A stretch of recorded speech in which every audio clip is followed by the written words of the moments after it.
Hi guys, welcome to another exciting edition of Meet Your Neighbor. My name is Ron Falconi. I had this idea back in the fall of 2006 where I wanted to interview local politicians, local business people, so all of you can have the opportunity to meet your neighbor.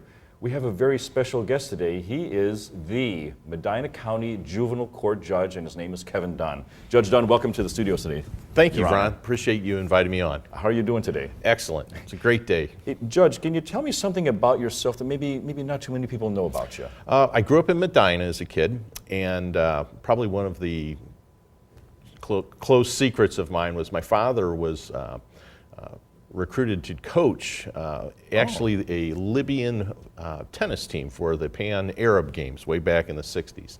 And our family was supposed to have relocated to Libya with the State Department. Wow. But our house was blown up over there, and they basically Gaddafi had taken over at that point in time, and so we never made the trek. And so we resettled back into Medina and have grown up here ever since. Have you ever traveled to Libya, or you didn't No, make the never made the trek. I was in utero at that time, I guess was the best explanation for me. It's curious. I've talked to a couple of people who have gone there and actually were working with my father that have given us some take on things, and it's very interesting. But it still sounds like it's the Wild West. I don't think I'm necessarily wanting to go over there anytime soon. Well, Judge Dunn, can you tell us, how did you become a judge? Well, I was appointed by Governor Kasich here, and I took the position on August 1st. Our previous probate and juvenile judge, John Lone, had to step down for health-related reasons. And the process was I submitted my application along with a few other people. It's vetted out, sent to Columbus. You're interviewed. They have you fill out all kinds of information about your background information, your philosophy, types of matters you've handled in your career.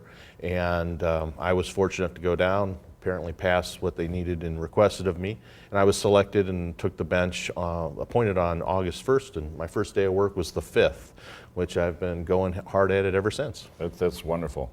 Judge, can you tell us your educational background? Where'd you go to school? Sure. I did my undergraduate at Miami of Ohio. So I did my 4 years there. And then in order to get a law license, you have to complete law school. I went to the University of Akron, commuted back and forth daily. I worked here for a law firm in Brunswick, Ohio, Bob Tinnell, just down the road all the way through school. Took the bar exam and then went out on my own and moved my office from Brunswick into Medina, which is the county seat. Okay.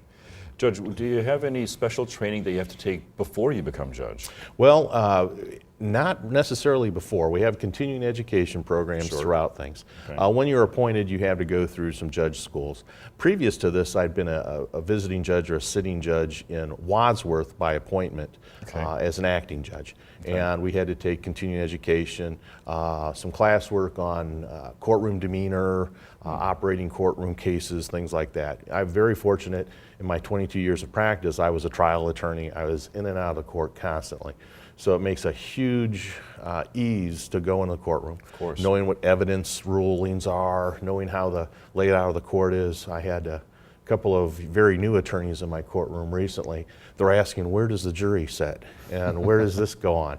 And it was unusual because the case wasn't a jury trial, and we had to walk through some of those things. So some people take some baby steps, but I've been very fortunate to have had a background that exposes me to a lot of that type of thing. Your Honor, you touched on this a little bit. What types of cases does the juvenile court deal with? Well, the juvenile and the probate court, the juvenile court is typically juvenile delinquency type of matters. The probate court does everything from, we call it womb to tomb. We do adoption proceedings, we do guardianship proceedings, we do people's estates when someone dies. We do name change applications in the court, which I had never really been exposed to because I wouldn't have people coming in trying to change their names. That's a frequent thing in the probate side of things. The juvenile court is delinquency. We do a lot of restorative justice. Our position is like kids commit crimes or something, they go before you? Very much so. We've been very successful partnering up with many of the police agencies. We have some diversion-related programs. The concept's a little different in the juvenile level than what you may see when you go up to the common pleas level, Judge Collier, Judge Kimbler's courts, the common pleas courts, the municipal courts. Our goal is to try to divert kids so that they don't become adult offenders whenever possible. But we also have to send some kids to the Department of Youth Services, which is kind of like the prison extension for juveniles. Okay.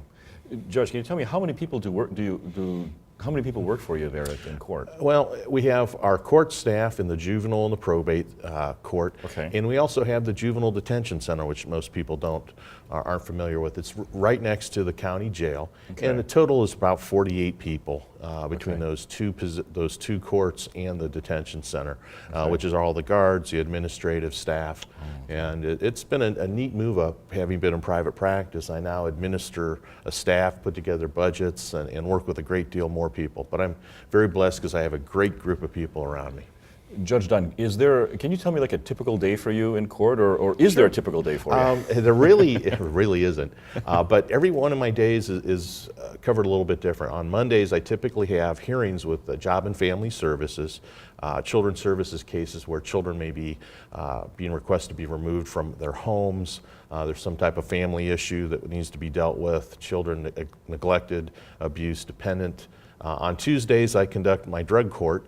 Our drug court is held out to the detention facility. We service about 30 children out there. We then have, on perhaps a Wednesday, we'll have a civil trial on a will contest or a contested guardianship, and some of those things go over. And then I hear criminal matters, traffic-related matters, criminal offenses for juveniles. So my week is really all over the place. It seems like you have a very busy schedule, Judge. It really is, from start to finish.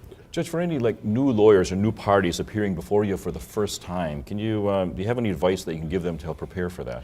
I would say just relax and try to put on and present information to the court. We have a lot of pro se people. Pro se mean representing themselves. Okay. You're held to the same standards of presenting evidence and putting your matter before the court, and answer questions clearly. Present information, maybe do a little research on what are the elements of what you're supposed to present so you don't miss things. It's very difficult because my job as the judge is to not put your case on for you, but to interpret and apply the law to what you present to me. So if that information isn't clear, some people get very disappointed by saying, hey, what did you miss? Well, if you left out 6 things, I can't put those into your case for you. Yeah. Judge, what about lawyers who have appeared and have been practicing law for a while and they're going to your courtroom? Do you have any advice that you can give them? I think it's the same thing. Being Okay. prepared. I had been a prosecutor in the past, civil defense attorney, criminal defense attorney, all these types of things, and nothing is better than being prepared and understanding that to listen in the courtroom to what other people are saying and responding to that, I think helps out.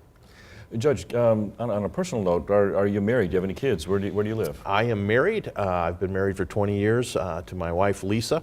Okay. And I have 2 beautiful daughters. Okay. My daughters are in high school, so I have all the drama at home and a lot of the issues that I see on the job. I have some real empathy with parents sometimes too. Judge, can you tell me some of the things, what do you like to do for fun? For fun, I am a golfaholic. I have to Oh. say that. I'm somewhat bad that way, but I do that is my kind of quiet, soulless time to walk 18 holes of golf or so, or 9 if I can squeeze them in. I do enjoy hanging out with my wife and kids, embarrassing my children whenever possible. I'd like embarrassing my kids too, That's Judge. kind of, I think, just your job as a parent, being involved with them. I'm having the fun of watching my children grow up and Sure. doing things like, looking at colleges and those types of things. Those are the next steps. So things are busy. Hey, Judge, for every guest on my show, I like to play a game of fill in the blank, okay? Okay. When I was a child, I blank. When I was a child, I blank. When I was a child, I rode a rocking horse as a little kid. I remember on this horse for hours. And my parents still have pictures of it. I'd love to be able to find that horse at some point in time, but I think I probably wore it out. Hey, Judge, what about this? The one place I want to travel to is blank. I'd like to go and take a tour of Normandy, the Normandy beachfront. Oh, yes, We France. planned to do that. My wife used to travel quite a bit for her business, and we were trying to plan something like that. I had the good fortune of being overseas a couple of times, being able to travel with a couple of veterans, being able to basically tag along with them, and to hear their stories of a different generation and the sacrifices. That was pretty cool. Oh, and I've been to some absolutely. other veterans cemeteries over in Oxford and some others, and it's really kind of awe-inspiring. That is. Judge, can you tell me the person that I admire most is blank? I would say Winston Churchill. Winston Churchill. Yeah. Why well, I Churchill? just think, he had to push through a lot of things, and basically his stubbornness and his refusal to give up has kind of kept everybody Absolutely.